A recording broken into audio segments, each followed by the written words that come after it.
Now let's move on to some more numbers and more geek tests. We'll talk about the processor. Now, the Phoenix has a 600 megahertz processor and the Impulse has an 800 megahertz processor, which doesn't really seem like that big of a difference, you know, 800, 600, not really, you know, a big difference there. The Phoenix, I believe, has an ARM 11 processor. The Impulse uses a Qualcomm processor, so for, you know, the people out there who are picky about that, those are the stats. So let's go to quadrant standard and we'll see exactly what the difference is between these two processors, how they perform. Okay, so the Impulse scored, look at that, 1766. That is amazing. For a device, for a mid-range device, $30 with an 800 megahertz processor, that's amazing. Now, in this chart it has it on top, but again, I say this all the time, there are several devices that have come out since the Nexus 1 and the Droid X, so this would actually not be on top, it would be a little bit farther down, but still, if you just take the score, 1766, that's amazing. Now if we go over to the Phoenix, and we have 458. There you go. So definitely a huge difference there. You know, you wouldn't think if you say, you know, 800 to 600 megahertz, you wouldn't think it would be that big of a difference, but it really is. Now, you know, what really matters is in real-world usage, and if you watch my review of the LG Phoenix or the Optimus M, the Phoenix is an Optimus 1 device, and it's on every single US carrier. So on AT&T it's the Phoenix, but on Sprint it's the Optimus S, on T-Mobile it's the Optimus T, so on and so forth. So if you watch my reviews, I've consistently said that the Optimus 1 devices are the best mid-range devices on the market because they are and they were at the time. I mean, performance is very smooth, you know, pinch to zoom. If I go to the web browser and we'll wait for a phone dog to load up, pinch to zoom is very smooth. Just in everyday usage, there's little to no lag. I've always been very impressed with the speeds of this phone. So that quadrant standard score doesn't really tell the whole story because it would make you think that the phone just performs very poorly. But the reality is that this was, and probably still is, one of the best mid-range devices on the market. Now that being said, it's pretty obvious that the Impulse is going to do much better in everyday usage. Not only because it has that faster processor, not only because it scored a lot higher on the benchmark test, but also because it uses stock Android. Now, if you don't know, whenever a phone ships with a custom UI, like the Phoenix does, that custom UI on top of Android that's already running, it kind of tends to slow down a device. So when you have a phone with just stock Android, no changes, no customizations, it's automatically going to be much faster. So actually, let me load up the web browser while I'm talking about this web browser. And the stock Android web browser is not the best one, but we'll use it since it's what you get out of the box. So of course we have an ad right now, so that's going to mess everything up. Can I close that? Oh my gosh, it worked. Okay, so you can see it's pretty smooth. You know, if you were to see that score and see the processor numbers, you'd think it'd probably be pathetic. But you know, we even have Flash content loaded. This is with the plugins loaded, and I can easily pinch to zoom. And it's, you know, it's a little choppy, but really it's pretty smooth. So don't let the numbers fool you. The Phoenix does a great job. That being said, the Impulse just does much better, and you'll see that whenever I do the pinch to zoom test right now. Again, we also have the plugins loaded, the Flash, so we have the advertisements, and we'll wait for this to finish loading. Okay, so let's zoom in, and you can see that's just incredibly fast. For a mid-range device, for the price that it is, the processor, that speed and how smooth that is, that's not something that you see on, that I haven't seen on, I don't think, any other mid-range Android device. That's excellent. You know, it's not perfect, obviously, as you can see. And I've had times when I'm using it just in daily use after testing it out for about a week. I had times whenever it did, you know, catch just a little bit, but to have that, it's just, that's unheard of. So overall, you know, both phones are great mid-range devices, and the processors do great on both devices, but overall, the Impulse, it's just a lot better. Now, you know, it's not perfect. You are going to get lag sometimes, but for the most part, it was great, and you know, great performance for a mid-range device. It definitely exceeded my expectations.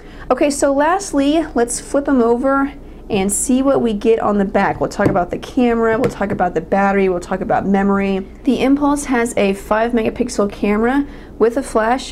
This camera also has an autofocus, and it captures HD video, 720p HD video. Now the Phoenix has a 3.2 megapixel camera. It also has an autofocus, but no flash, as you can see, and then it only captures VGA quality video. So this is really a no-brainer.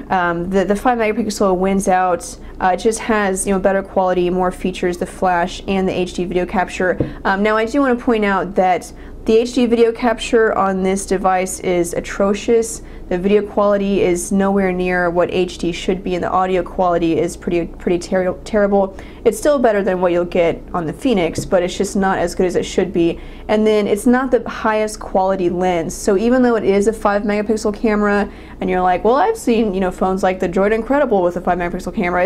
It's not that good of a camera. The lens quality is not that great, but it's still better than the Phoenix. So if we go over to the gallery, and you may not be able to tell whenever I compare these pictures, but I'll just tell you basically, you know, how one is better over the other. Now, the only problem that I have had with the Impulse, and I've had this on a consistent basis, I've tried to, you know, fix it and change some settings. The Impulse, for some reason, has a problem with white balance. For some reason, every device kind of has this blue tint, and I have everything on automatic settings, so I haven't changed the white balance at all. It just is automatic. It should automatically catch it. And then I've also, you know, tried to change it and fix it. But as you can see, this is a picture of taken outside, and then here's the same picture taken with the Phoenix. And as you can see, this is proper color. The greens are green, the blues are blues, and the concrete is the color of concrete. Whereas on the Impulse, it has a blue shade to it. So that's the problem I've had with the Impulse. I can't quite get it to, you know, set the right white balance. I've had that problem with pictures and with video. Now, if we go just based on picture quality, now from far away, the quality looks pretty good. So if you just look at these two pictures, they both look about the same, but once you start zooming in and you get to the details, and I'll zoom in on this one, you can really see how the Impulse just has much better quality. You know, it still gets kind of grainy, but compared to the pixelation that occurs on the Phoenix, and I don't know, you may not be able to see that with the camera, but compared to the pixelation and the graininess that happens with the Phoenix, the Impulse just has a much better camera, and really, you know, I don't think anyone would question that. You see it 5-megapixel compared to 3.2 megapixel. The Impulse just has a much better camera, and then of course, it's nice having the HD video capture quality, even though, you know, it's not that great. While I'm back over here on the front, the Impulse also has an LED notification light. That's something that the Phoenix doesn't have, so that's one of those features that, I don't know, people go crazy over it. So if you like having the LED notification light, the Impulse has one. Now if I take off the battery cover here, we'll take a look at memory, battery. They both ship with a 2 gig card, so the Impulse, there's the card right there, you can see 2 gigs. And then on the Phoenix, here's a card and you can kind of see 2 gigs. And then they both support up to 32 gigs of additional memory with this card slot. Now both phones have a 1500 milliampere hour battery, and normally 4G devices are known for having terrible battery life, and so, you know, normally you would think that battery life is definitely going to be a lot better on the Phoenix. However, the Impulse actually has pretty good battery life. I think it's just because, you know, it's not a powerhouse device. You know, it has an 800 megahertz processor, it uses stock Android, so battery life was actually pretty good. That being said, it wasn't as good as the Phoenix. You probably will have to carry a charger around with you just to be safe. I mean, depending on your usage habits, battery is something that's so subjective. You know, everybody has different lifestyles, so battery performance is going to be different for every single person. But for the most part, I would think that you probably will want to have a charger with you just to be safe. The Phoenix, on the Phoenix, I was able to get through a full day, but I had to charge it every night for sure, and then sometimes I couldn't get through a full day. So you're more likely to get through a full day on the Phoenix, but really both of them, you might want to have a charger just to be safe. But both have that same 1500 milliamp hour battery. Okay, so that's pretty much it with the Impulse and the Phoenix. Both $30. Both mid-range Android devices. Which one should you get? It's close, but I'm gonna go with the Impulse. It just has a couple of extra features that really set it apart. They don't set it apart as much as I would like for them to. The 4G isn't as spectacular as it should be. It wasn't as fast as what it should be, but again, you know, that could be different for everyone. The camera, you know, the lens quality wasn't quite as good as it should have been, but still, you know, everything compared to the Phoenix, it's still a better phone. And then having that larger display, it just makes everything a lot more enjoyable in everyday use. So there it is, Impulse, Phoenix. You guys let me know what you think in the comments. I'm going to recommend the Impulse. Check it out at your local AT&T store. Thank you guys for watching. If you have any questions about these two phones or any other phones, you can follow me on Twitter. My screen name is It's My Job to Know, and I will try to answer as many questions as I can. But thanks guys for watching. I'm Sydney, and I'll see you guys later.